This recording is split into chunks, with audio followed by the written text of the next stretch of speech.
అత్యాధునిక టెక్నాలజీతో నడుము మరియు వెన్నునొప్పికి treatment Tejas spine care Somajiguda Sainikpuri Gachibowli. Welcome to Suman TV. నేను మీ నవీన్. ప్రస్తుతం మనతో ఆర్థోపెడిక్ సర్జన్ సాయి చంద్ర గారు అయితే ఉన్నారు. సార్ నమస్తే సార్. సార్ చాలా వరకు చిన్న ఏజ్లోనే మోకాల నొప్పులు వచ్చేస్తూ ఉన్నాయి. సో దానికి అసలు రీజన్ ఏంటి?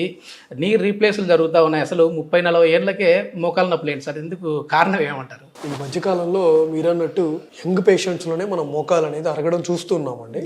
సో దీని గురించి మనం ఈ వీడియోలో మాట్లాడుకుందాం. సో బేసిక్గా ఒకసారి మన మోకాలు యొక్క అనాటమీ కనుక మీరు చూసినట్టయితే సో ఎలా ఉంటుందంటే మోకాల లోపల మేజర్గా 4 లిగమెంట్స్ ఉంటాయండి. ఓకేనా? ఒకటి ఏసీఎల్ అంటారు, మీరు కామన్గా వినే పేరు ఇదే, యాంటీరియర్ క్రూషియేట్ లిగమెంట్. ఇంకొకటి పీసీఎల్ అంటారు, పోస్టీరియర్ క్రూషియేట్ లిగమెంట్. మళ్ళీ సైడ్కి 2 లిగమెంట్స్ ఉంటాయి అనమాట, medial collateral ligament, lateral collateral ligament. So నేను ఒక బొమ్మ గీసి మీకు చూపిస్తానండి. ఇలా ఉంటుందండి, పక్కన చిన్న ఎముక ఉంటుంది. దీని పేరు ఫీమర్ బోన్ అంటారు, దీన్ని టిబియా అంటారు, దీన్ని ఫిబులా అంటారు. సో ఏంటంటే ఇది మోకాలు ముందు నుంచి చూస్తే ఇలా ఉంటుంది. దీన్నే ఏపీ వ్యూ అంటారు, యాంటీరో పోస్టీరియర్ వ్యూ అంటారు. దీన్ని లాటరల్ వ్యూ అంటారు, అంటే సైడ్ నుంచి చూస్తుంది, లాటరల్ వ్యూ.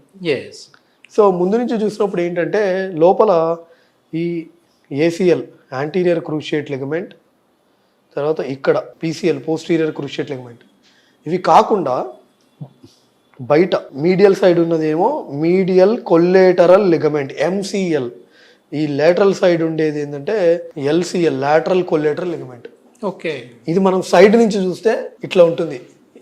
వెనక నుంచి టిబియాలో ముందుకు అటాచ్ అవుతుంది కదండి, అందుకని దీన్ని ఏసీఎల్ అంటారు. టిబియాలో వెనక అటాచ్ అవుతుంది కాబట్టి పీసీఎల్. నీ లిగ్మెంట్స్ కట్ అయ్యాయి అంటుంటారు, అవేనా సార్? ఇప్పుడు ఏదైనా ప్రాబ్లం వచ్చినప్పుడు కరెక్ట్. ఎక్కువ మనం కామన్ గా చూసేది ACL tear, anterior cruciate ligament tear common గా చూసేది.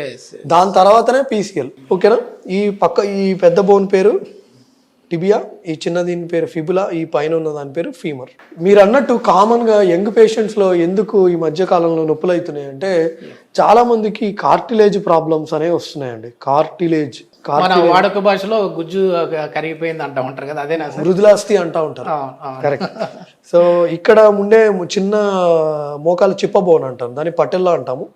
ఈ పైన ఉన్నది క్వాడ్రిసెప్స్ టెండాన్, ఇక్కడ కింద ఉన్నది పటెల్లార్ టెండాన్ అనమాట. ఓకే. ఈ చిన్న మోకాలు చిప్పబోన్ ఉంటుంది కదా, దీన్ని ఈ మోకాలు చిప్పబోన్ని పట్టెల్లా అంటాం. ఓకే. సో ఏమవుతుందంటే మన మోకాల్లో మన కార్కి బైక్కి ఎట్లాగైతే షాక్ అబ్జార్బర్ ఉంటుందో అట్లాగే మన మోకాల్లో కూడా మెనిస్కస్ అనేది ఉంటుంది. ఒక బుష్ లాగా ఉండేది ఈ మెనిస్కస్. సో మీడియల్ సైడ్ ఒకటి, లాటరల్ సైడ్ ఒకటి ఉంటుంది. ఇలా ఎంఆర్ఐలో కనపడుతుంది, అది ఎక్స్రేలో కనపడుతుంది. సో ఈ యంగ్ పేషెంట్స్లో ఏమవుతుందంటే కార్టిలేజ్ ప్రాబ్లమ్స్, తర్వాత ఈ మెనిస్కస్ ప్రాబ్లమ్స్, ఇవి ఈ మధ్య ఎక్కువైపోతున్నాయి. సో ఈ కార్టిలేజ్ ప్రాబ్లమ్స్లో మళ్ళీ ఆస్టియోకాండ్రైటిస్ డెసికెన్స్ అని చెప్పి, కాండ్రోమలేషియా, పటెల్లా అని చెప్పి ఇన్ని రకాలు ఉన్నాయన్నమాట. సో ముఖ్యంగా young patients 20 to 35, 40 years age వాళ్ళలో ఈ కార్టిలేజ్ ప్రాబ్లమ్స్ ఎక్కువైపోయి యాంటీరియర్ నీ పెయిన్, వాళ్ళు చెప్పేది ఏంటంటే ఇక్కడ పెయిన్ వస్తుంది, ఒక గంట కానీ 2 గంటలు కానీ కూర్చొని లేచేటప్పుడు ఇక్కడ నొప్పి అవుతుంది. దాన్ని మూవీ థియేటర్ సైన్ అని కూడా అంటారు, మూవీ థియేటర్ సైన్. సో ఇది మనకి మెయిన్గా కారణం అనమాట. అంటే ఎందుకు వస్తుంది కార్టిలేజ్ ప్రాబ్లం అనే దానికి మనం చెప్పలేం. దానికి చాలా కారణాలు ఉన్నాయి, జెనెటిక్ కారణాలు కావచ్చు, లేదా మీరు కనుక ఆలోచిస్తే 30 ఏళ్ల క్రితము అసలు ఇంత ఫుడ్, చిన్నపిల్లలు ఈ బిర్యానీలు తినడం కానీ కుర్కురేలు తినడం ఇవన్నీ లేవు. ఇప్పుడు అసలు టోటల్ ఫుడ్ హ్యాబిట్స్ 30 years కూడా పొల్యూట్ వాటర్ రావడం వల్ల కూడా ఈ బోన్ అనేది స్ట్రెంత్, బోన్ క్వాలిటీ తగ్గుతుంది. Yes, correct. ఫుడ్ హ్యాబిట్స్ మారడము, సన్ ఎక్స్పోజర్ తగ్గడము, ఇవన్నీ లైఫ్ స్టైల్ దీని మీద కూడా కొంచెం ఇంపాక్ట్ ఉంది. ఓకే. ఇక్కడ ఉంది కదండి ఆర్టికులర్ కార్టిలేజ్, ఇదే అనమాట. ఇది మెత్తగా ఉంటుంది. సో కొంతమందిలో ఏమవుతుందంటే బైక్ మీద నుంచి పడ్డా, ఏమైనా యాక్సిడెంట్ అయినా అప్పుడు ఎక్స్రే బాగానే ఉంటుంది. పేషెంట్ ఏంటంటే ఎక్స్రే తీసుకుంటాడు, ఎక్స్రే బాగానే ఉంది కదా, ఏం ప్రాబ్లం లేదని అనుకుంటారు. ఓకే. సో ఏందబ్బా ఈ పెయిన్ ఇంకా తగ్గడం లేదంటే దెన్ అప్పుడు ఎంఆర్ఐ స్కాన్ చేయిస్తే దాంట్లో మనకి కార్టిలేజ్ ప్రాబ్లం అనేది కనపడుతుంది. అంటే ఇది అందరిలో ఉంటుందని కాదు, బట్ తీవ్రమైన నొప్పి ఉండి మీకు ఎంతకి తగ్గడం లేదు అంటే జాగ్రత్తలు తీసుకోవాలంటారు. అదే మోకాలు నొప్పి ప్రాబ్లమ్ని మీరు దయచేసి అశ్రద్ధ చేయొద్దు, మీరు దగ్గరలో ఉన్న ఆర్థోపెడిక్ సర్జన్ని కన్సల్ట్ అవ్వండి. సో మీరు అడుగుతున్నట్టు ఎట్లాంటి జాగ్రత్తలు తీసుకోవాలంటే ముఖ్యంగా బరువు కంట్రోల్లో పెట్టుకోవాలి. ఓకే.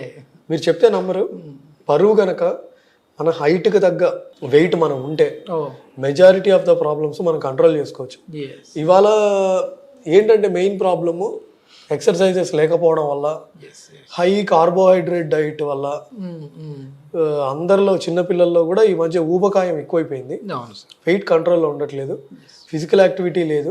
ఉండాల్సిన వెయిట్ కంటే ఎక్కువ వెయిట్ ఉంటే దాని మీద లోడ్ ఎవరు బాడీ తీసుకోవాలి? మొత్తం ఈ నీ మీద లోడ్ నీ మీదే కదా. ఎస్ సో నెంబర్ 1 వెయిట్ కంట్రోల్లో పెట్టుకోవడం. ఎస్ సో మీరు జిమ్కి వెళ్తారా లేకపోతే ఫిట్నెస్ ట్రైనర్ దగ్గరికి వెళ్తారా, మీ కన్వీనియన్స్ చూసుకొని దాని ప్రకారంగా మీరు చేయగలిగింది మీరు మీకున్న లిమిటెడ్ రిసోర్సెస్లో మీరు ఏం చేయగలిగితే వెయిట్ కంట్రోల్లో పెట్టుకుంటే అది బెస్ట్. నెంబర్ 1. నెంబర్ 2 ఏంటంటే exercises, walking. At least daily minimum 20 minutes అయినా వాకింగ్ చేయండి. Morning 10 minutes, evening 10 minutes. Yes చాలా మంది ఏంటంటే తిన్నగానే పడుకుంటారు. ఓ ఓకే. తినగానే పడుకునే బదులు 10 మినిట్స్ వాకింగ్ చేస్తే బెటర్. మా నాన్న ఎప్పుడు చెప్తుంటాడు చిన్నప్పుడు, తినగానే పడుకోవద్దురా. సో నైట్ అది మనకి కొంచెం డైజెషన్కి హెల్ప్ అవుతుంది. సడన్ గా బాడీలో గ్లూకోజ్ లెవెల్స్ పెరగకుండా కాస్త వాకింగ్ చేయడం బెటర్ కదా. మినిమం ఒక నైట్ తిన్న తర్వాత 10 మినిట్స్ వాకింగ్ చేస్తే బెటర్ కదా. ఇంకోటి ఏంటంటే ఈ కార్టిలేజ్ ప్రాబ్లమ్స్ ఇందాక చెప్పినట్టు ఈ ఎక్స్రేలో కనపడవండి.